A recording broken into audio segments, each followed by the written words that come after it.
We will get to places that only few people can reach during the wintertime. Sunsets and sunrises that I've seen in Iceland are outwardly. I was like, are you seeing what I'm seeing right now? And I was speechless. There was this massive blue escape. Hi everyone, my name is Alberto. I'm a local guide here in Iceland. I have my own adventure travel agency here in Iceland with my partner Monica called Amarok Adventures. We are both mountain and glacier certified guides, and after so many years of doing every day the same kind of tours, some years ago we decided that we wanted to turn our lives upside down and start guiding real adventure tours, the ones that we really like it even to do by ourselves.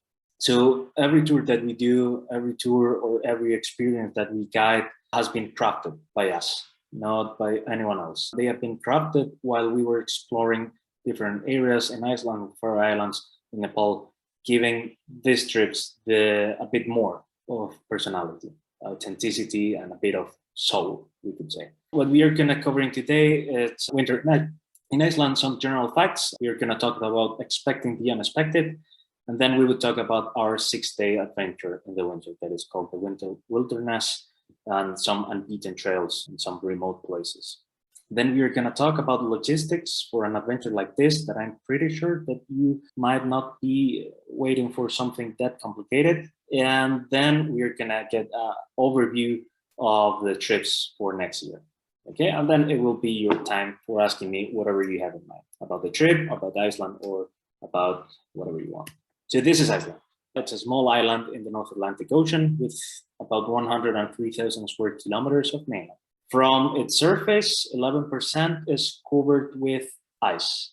So what you're seeing now, it is not ice, actually. It's just snow. This is a picture was taken a couple of winters ago by some satellites. We have 30 active volcanic systems and 130 volcanoes in total.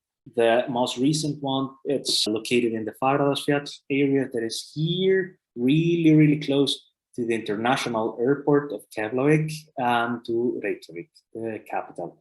I have to say that Iceland doesn't look like this the whole year around, only in the wintertime, when everything is completely covered with this thick layer of white snow.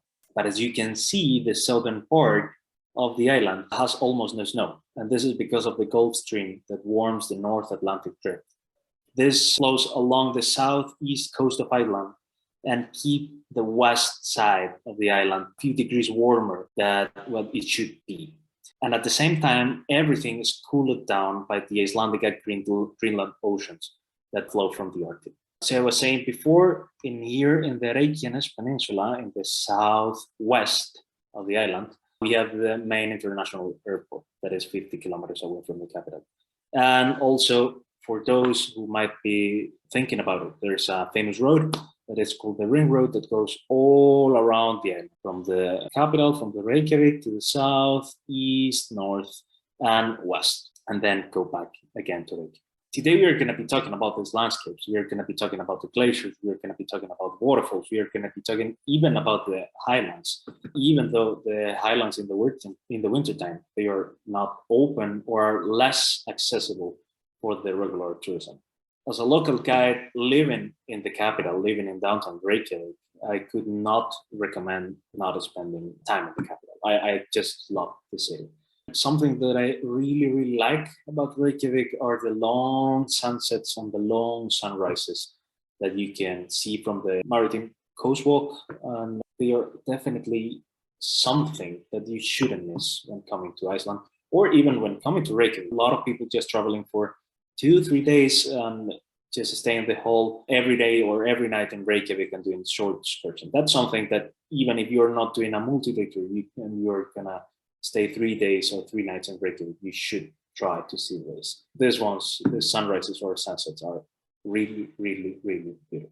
The thing is that Reykjavik has that kind of magical atmosphere. I mean, it's a small city, and at the same time, you don't feel like living in a big city or anything like that. You feel like living on a village or a small town. And there are some stops that we always like to recommend to our travelers when coming or when traveling to Iceland. For example, a long walk along the city, it's mandatory. I mean, Reykjavik It's super easy to walk.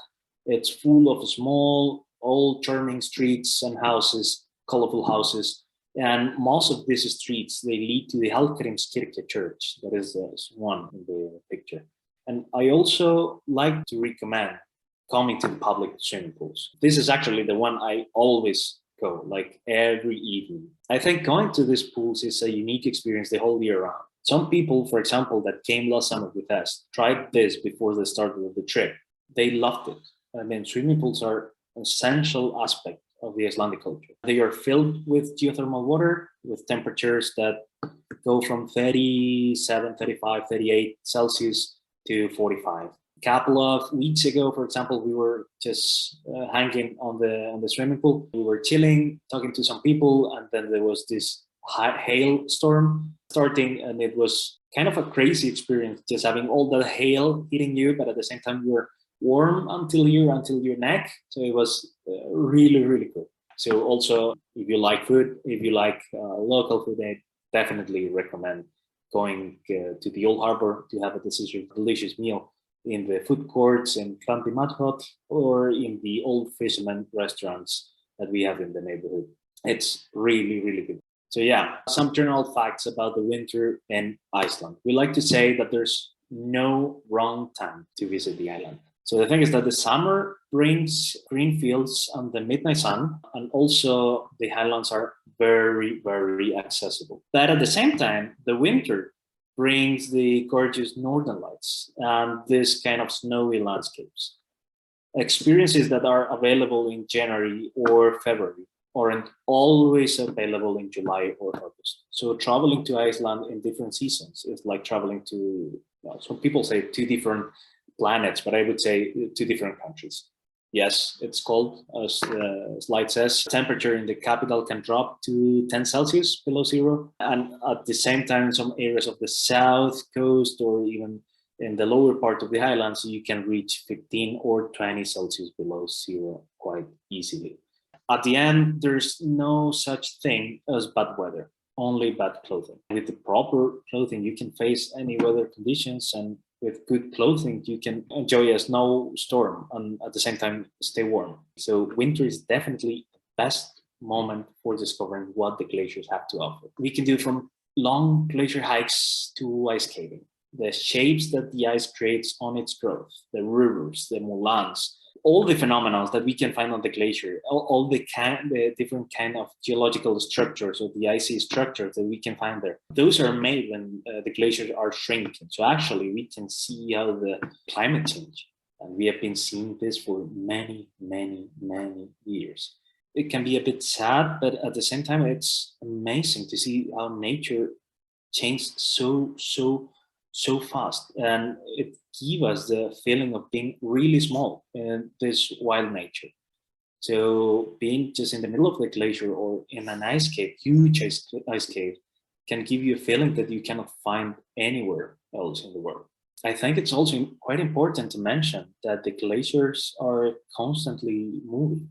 So it's really important for your safety to always have the proper gear and to go with a certified glacier guide, because the glaciers change really fast and they move constantly, and there's no map that you can follow or Google Maps or anything for the glacier. So it's always really important to go with a glacier guide that knows everything about these glaciers and where to go and how to do everything. There's something that I could not avoid mentioning. Sunsets and sunrises that I've seen in Iceland are outwardly. I haven't seen anything like this anywhere in the world.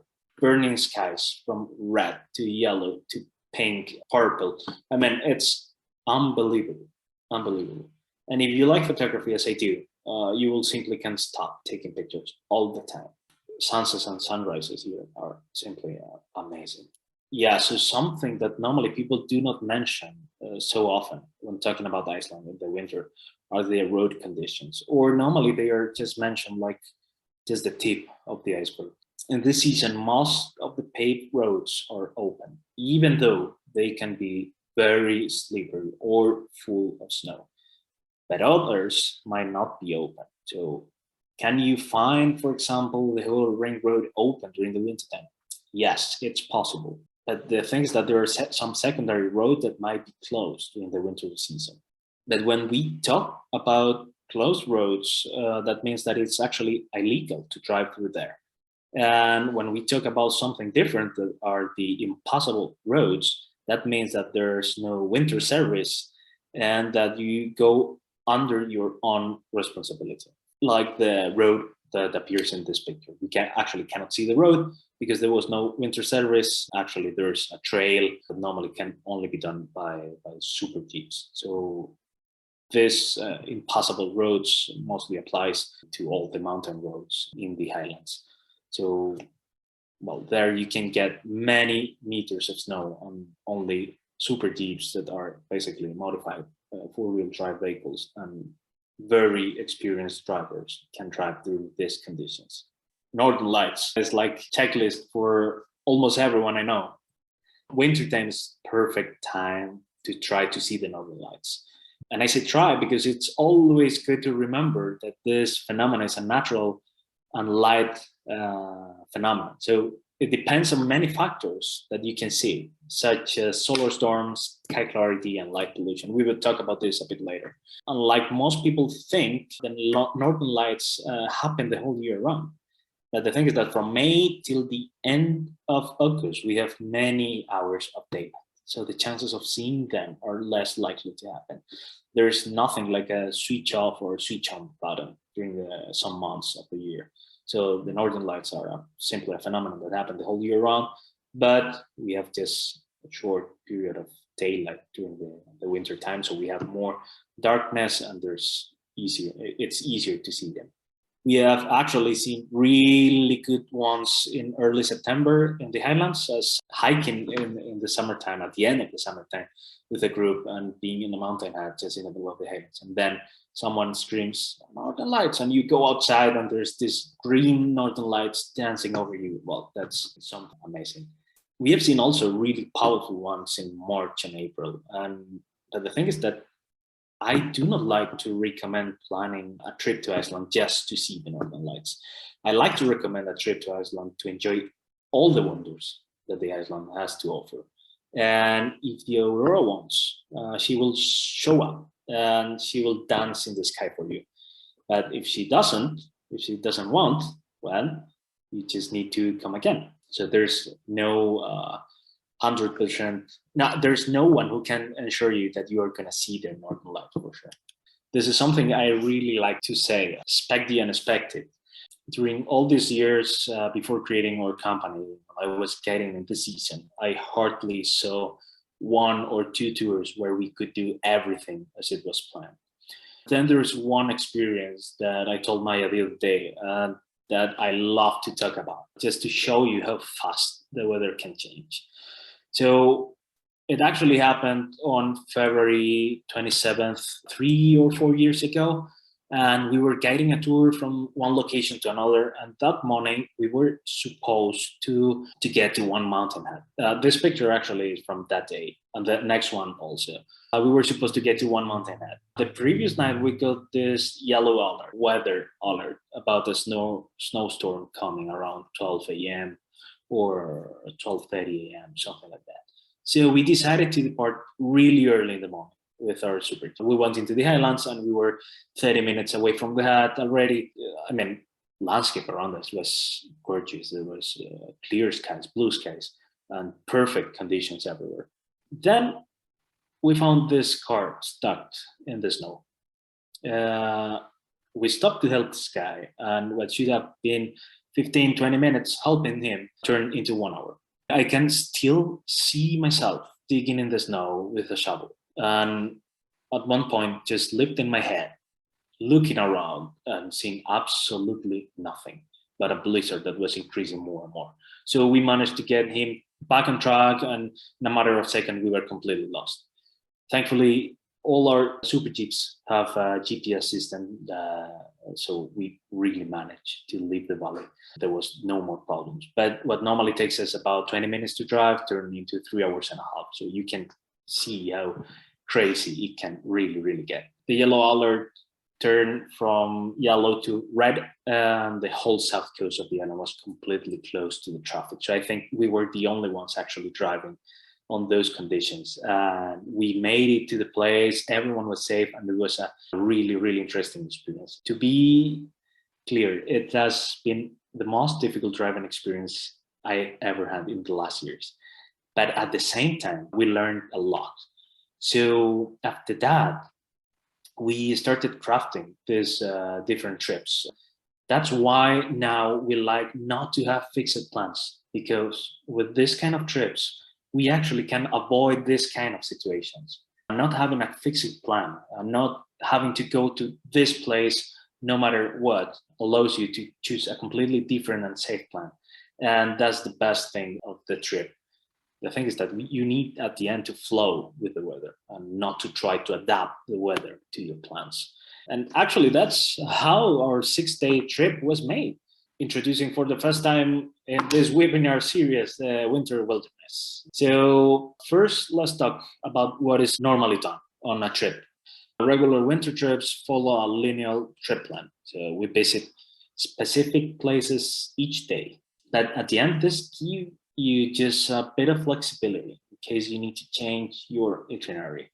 On the other hand, being able to adapt to the weather conditions and to the road conditions, using, in this case, your guide expertise to determine the final destination for each day, that gives you the advantage of having 100% of flexibility and to do whatever you consider to be the best. Let's talk a bit about our trip. On day one, we will pick you up in Reykjavik in the evening, and we are going to transfer you and the whole group. It's going to be our base camp for the trip. Here, that evening, we will have an initial briefing of the trip. Then we will have a dinner all together. The accommodation, just to give you an idea, it's about 1 hour and a half driving from the capital. We wake up in the morning, we will have breakfast all together at the restaurant, and then head into the adventure. So for the following 4 days, we will be discovering the amazing remote winter corners of the island. You will love spending hours hiking in snow-covered lava fields like the ones that we can see in the picture, or even to reach the peaks of dormant volcanoes using snowshoes or crampons. I mean, there are plenty of possibilities in here. And we will enjoy these crazy views, and we will get to places that only few people can reach during the wintertime. I think this picture actually was taken, and we were the only ones in this location for several hours. And that's something that normally you cannot find during the summertime. Winter is one of the best months for glacier exploring. And if the conditions allow it, we will not limit ourselves just to hiking over the ice, but also to climb those glassy walls that we can see here on the picture in the left side, and to explore every single corner of the ice caps. We will gear up with all the needed equipment, such as the ice axes, harnesses, crampons, etc. There's no need for you to bring anything. We will provide all the glacier gear, snow gear, and everything that you might need during the trip. And you will be all the time with an experienced glacier guide that is going to lead you to the most beautiful and impressive glacier formations. We like to go also a bit further, I have to say. I'm not that kind of person that likes to go on the glacier for just 1 hour and then return to the car and drive back home. I mean, if we can, we are going to be hiking for hours over the ice. At the same time, we might even crawl, like here on the right side, under the ice for getting to some incredible and remote areas of the glacier. The first time I had to do it, it was actually quite impressive for me, as I started thinking that I had many tons of ice just above my head. Oh my God, what is going to happen? And then I arrived to the other side and I was speechless. There was this massive blue ice cave. It was crazy beautiful. Winter is the best season for doing this. Normally during the summertime, there's just one ice cave that you can do that is called the Katla ice cave, but it's really different. It's a black ice cave because it's just full of ashes everywhere. Here in the south, we have this blue ice caves that are outwardly. Actually, I have to say that when we started to craft this trip, we were not going to include the ice caves, as we would actually need to go to the other corner of the south coast. Just look at it. It's something that we really, really, really need to do. The views these last years were so exceptional. We couldn't resist. What we have decided is that if the conditions are good, we would love to drive the group all the way there and spend the whole day in the ice caves. And I have to say that we were reading about a new ice cave that has been discovered on the Reykjavik Glacier. It's now adapted for the visitors to go there. And also the other day, I was talking to a friend of mine that he guides only the glaciers in the south. And he said, yeah, there's one new ice cave. It's really worth it coming to visit it. So you never know. I mean, we can definitely go and check some ice caves if the weather conditions are good. At the same time, having enough time to do some glacier hiking in the most insane and crazy landscapes you have ever seen. Why stick to the south coast? We can do 1 or 2 or 3 missions to the highlands. You might have heard that the highlands are one of the most remote areas of the island. The roads are only open during the summer for four-wheel drive vehicles or modified vehicles in certain areas. But in the wintertime, all of them are completely impassable, meaning that only modified four-wheel drive vehicles with really experienced drivers can drive them. I like to say that it is never just about the car, but also about the driving skills that you have. It is not about having an enormous truck for coming here. It's also about knowing how to drive that kind of car, how to read the snow, and of course, in this case, how to go to for example, this valley, Thorsberg. We go before the summer season, maybe 4 times per week, and after the summer season, 5 times per week. And during the summer season, I don't like to say that we are always there, but almost. All our hiking trips end in here in Langidalur, in this beautiful mountain hut. Once again, if the conditions allow it, we will come to this amazing valley to fully enjoy every single corner of it with snowshoes, as it was shown on the previous picture. In this case, we will hike to the top of massive canyons like this one that is called Kvanargil, where we can only hear the wind blowing through the frozen birch trees. We'll follow the most amazing trails for getting to really, really, really great views like this one that it's from the top of Valanjökull. Well, actually, this one was taken with a drone, so that's a bit of cheating. But Valanjökull mountain is this one, so you can get a huge view of Kvanargil Canyon, great view of Utigönguhöfði mountain, that is this one, and the whole plateau that is just behind it. You will get a perspective that only a few people dare to witness during the winter season. So not everyone can come here, or not everyone dare to come here to these places in the winter season. We actually went a few days ago to film some short clips.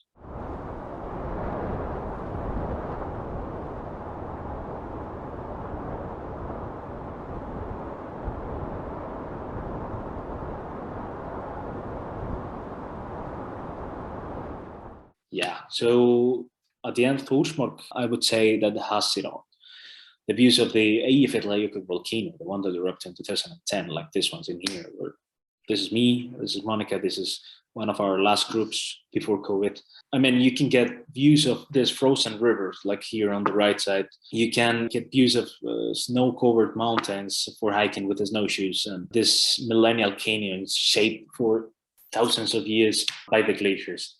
And this canyon, Stakholtsgjá, it's one of the places in Iceland which are just out of this world. In the summer, the side of the walls that you can see here on left-hand side, it's completely green. It's full of moss. This kind of bright or green moss that it's glowing all the time. And in the winter time, it's quite special, I would say, because the uneven ground that normally is completely made of rocks is completely covered with this thick layer of white snow. And all the walls are full of icicles everywhere, huge icicles. So you actually need to be quite careful and don't get too close to the walls. But just these views are amazing, amazing, truly, truly amazing. And at the end, this is just the tip of the iceberg. Thorsmork is full of canyons to explore, waterfalls to discover, and locals like the Arctic fox, one local from the valley. The Arctic fox is actually one of the toughest natural survivors of the valley. And this small and furry cat-sized predator is the only native mammal from Iceland. It changes with the passing season. So normally it changes from brown to white. Actually, this kind of natural coat allows him to survive in really harsh conditions, like being able to resist even with 50 Celsius below zero. That would be what, 94 Fahrenheit below zero or something like that. Every night they leave their underground dens for hunting, but there have been many occasions during the daylight that they were caught by photographers that show the creature's natural curiosity for humans. So we need to be quiet. We need to remain in silence for quite a long time just to see if we can meet one of these inhabitants of the valley. And well, why not? I mean, if the weather conditions are good, we might even consider spending one night in one of the mountain huts in the valley. It's called Bausar. It's a mountain hut that is just located in the heart of the valley. And we could try to see if any fox dares to come closer. We will prepare a good bonfire, a dinner with local products such as fish, lamb, vegetables, and a cup of hot chocolate. And well, we will sit all together outside around the fire for enjoying the night views and the stars. I love storytelling, so get ready. I mean, if you're coming, get ready for really long talks around the fire. We will be able to see stars or even the northern lights. So, as I was saying before, it's one of the most spectacular wonders, natural wonders in the world. They are a very random phenomena, so don't expect that you're going to see them 100%. But when you can see one clearly, you get completely paralyzed and fascinated by their dance.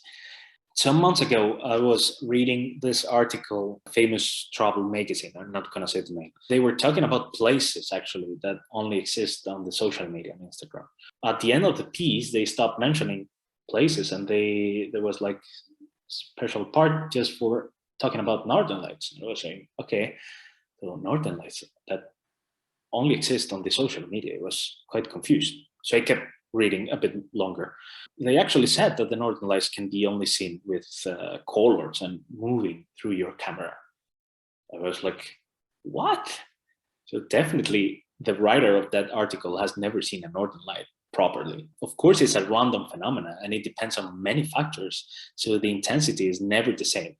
But when I saw the strongest one I've ever witnessed, I was completely petrified and mesmerized. It was crazy, but really, really, really crazy. It was full of green tones, red tones, dancing in the sky, making thousands of streetless shapes. At that point, I was in Reykjavik. Monica, she was guiding a different group in another part of Iceland. I called her and she was like, are you seeing what I'm seeing right now? I was like, yeah. Can you see it too? Yes, it's unbelievable. It was crazy, really, really crazy. I mean, everything was moving, everything. So yes, they can be seen with your eye and you don't need a camera to fully enjoy them if they are really powerful and strong. In any case, at the end, the Northern Lights are a visible result, I would say, of the solar particles entering the Earth's magnetic field. And their intensity depends on the activity of the sun, so as well as the colors, in this case, depends on the elements being ionized. There are 5 things that we need. The first one is that the night must be as dark as possible. Then there should be no any kind of light pollution. There should be sky clarity, meaning that there should be no clouds or anything like that. And there must be enough solar activity. So a huge solar flame would be great. We really have to have a lot of patience. So if you don't have patience, well, then it's quite difficult for you to witness Northern Light. I know there are some hotels in the South Coast that they offer this Northern Light service that they call to your room, but maybe they're going to call you at 3 in the morning and then you're going to dress up and go outside and there's going to be no Northern Light anymore. So be patient and you will be rewarded for sure. Also, one really frequent question that we get is if there's any specific time for the Northern Lights to show up. No, there's no specific time. Once they appear, they actually can last for for minutes or even hours. You just need to be really, really patient. I really would love to invite you to come to witness this phenomenon, but it's something that you will need to decide by yourself. But I think that there are great chances of coming in the February or March to see or to witness Northern Lights. Yeah, so for example, this one was taken close to one friend's place. That is a beautiful valley. I think it was March, so it was before the eruption of this last year, and the sky just went crazy. It was beautiful everywhere. And well, so apart from the plans that we have talked about until now, there are many other things that can be done during the trip. I mean, we can discover the south coast of Iceland, but not just the most common or touristy places. You can see all the hidden spots, such as this shipwreck that just a few people know about it. We can also sail across the ocean, 30 minutes away from the south coast for getting to Vestmannaeyjar, the Westman Islands that are really, really, really close to the south coast, are connected by a ferry to the Landeyjahöfn harbor, and there we can hike the Elfund volcano that erupted in 1973. We can also soak in hot natural pools and hot natural rivers after snowshoeing, after hiking across the mountains, and we can discover this really crazy and unreal places, these huge valleys, mountain ranges with waterfalls and hidden caves nearby, frozen lakes and frozen rivers. We can do fat bike activities. We can do winter survival courses. I mean, at the end, the options are simply endless. But what is more important about everything is that it is a really active trip for outdoors lovers. So if you love hiking, if you love doing any kind of winter activity, this is your trip for sure. The last day of the trip, we'll leave the south coast for driving all the way back to Reykjavik, where the trip ends, and you can choose between continuing your adventure on your own, or going to the west, or for going to the most touristy places, or going back home. So this would be about the trip, the winter wilderness 6 days trip that we do in Iceland during the winter time. How do we do it? We were talking the other day that actually the logistics of this trip are even more difficult than during the summer. But at the end, we like things to be very simple. So that's why we have chosen staying every single night in this accommodation. So we will use this place as a base camp. This is called Midgard Base Camp. If you want to look for it, it's an amazing place with amazing people, and I will never get tired of recommending to fellow travelers, to groups, families to come here. We will sleep in 6 people rooms with really comfortable bunk beds that are these ones on the left side. There's extra space inside each bed. There's a curtain, as you can see, this brown curtain for having total privacy inside the bunk beds. Downstairs, you can chill and the cozy communal area with an ice cold beer and share stories with your travel companions. Or even, if you're really into football, you can challenge your colleagues or your travel companions to do some match. So here we will also have breakfast and dinner every single morning and night in the restaurant. And after every long hiking day, you can simply go to the rooftop and try the sauna or soak in the open hot tub that they have. They are fantastic. They are family business, and we can love them enough. There are no words to describe how we love these people. They are really easygoing. They are always happy. I definitely can really promise you that you will feel like being at home during every single day that we spend in Midgard Base Camp. Of course, in case we decide to spend one night in Thorsmork, as I mentioned before, in the hut or in the region of the glaciers, we will use places with very high quality, such as this one. There will be no extra cost for staying there. So everything is included in here. If the plans change, we have you covered. Transportation. We always use what are called here in Iceland super jeeps that actually has nothing to do with Jeep brand. These kinds of vehicles are modified 4-wheel drive vehicles that they have big tires and they are adapted to drive over or in any conditions. We use them for not having any limits during the trips and for getting wherever we need. Depending on the size of the group, we will use one vehicle or another. The one on the left has space for 7 people. The one on the right can fit up to, I think it's 14, 15 people inside. But in any case, all our vehicles are 4-wheel drive. They are ready for every winter condition. When traveling under difficult weather conditions, it's always good to have proper gear. And as I said before, there's no bad weather, but bad clothing. So at the same time, you really need good equipment for exploring the glaciers or for going to the mountains with your snowshoes. And you need really good gear, mountain gear or glacier gear, such as crampons, such as harnesses, snowshoes, everything. In any case, we will provide all technical gear according to each activity. There's no need for you to bring anything specific. In terms of communication, this is something that we always get a lot of questions about.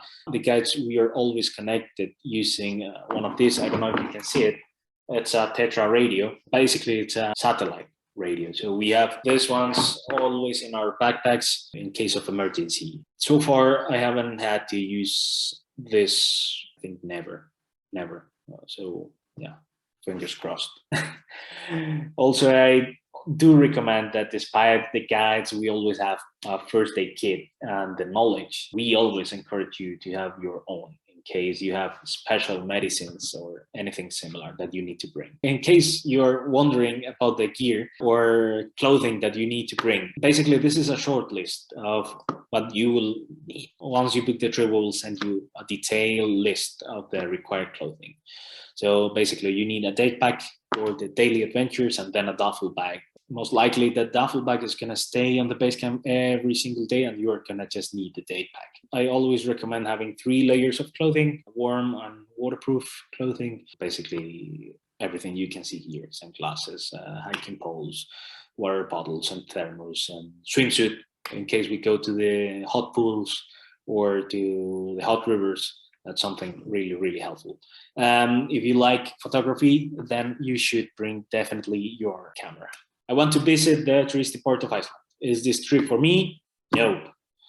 This is a trip for people who want to experience the Icelandic winter, for people that love outdoor adventures, hiking, and that want to discover the less touristy part of the island. Do I need to be an extreme hiker for the trip? No. But you need to love hiking. You need to be able to hike over 500 to 700 meters of elevation gain because we are going to go to some places that you're going to love. If you like hiking, you are going to love them, simply. Also, you need to feel comfortable with winter activities such as glacier hiking or snowshoeing. You don't need to have any experience with this, but you need to be an active hiker and to feel comfortable with this. Do I need any technical mountain gear?